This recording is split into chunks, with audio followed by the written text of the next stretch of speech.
Загреани од успехот на Урус, во Ламборгини ја разгледуваат можноста легендарниот LM002 да добие современ наследник. Веста ја потврди председателот на управата на италијанскиот производител Стефано Доменикали, наведувајќи дека пред тоа треба да ја зголемат годишната продажба на 8000 единици. Со оглед дека ланската 2018 ја завршија со 50% зголемување и испорачаа рекордни 5750 возила, тоа бргу ќе се случи. Бидејќи пред него гамата ќе биде дополнета со Grand Tourer со 4 седишта, на наследникот на LM002 сепак ќе се чека најмалку до 2025 година. Според италијанците, интересот на потенцијалните купувачи за вакво возило е доста голем и тие не се сомневаат дека продажбата би достигнала високи бројки за марка како што е Ламборгини.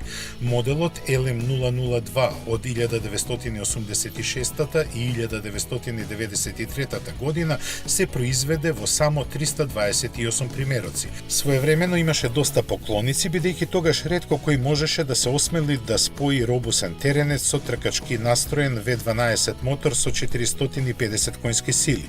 Заради тоа на Рамбо Ламбо, како што го нарекуваат, вечно му е осигуран легендарниот статус.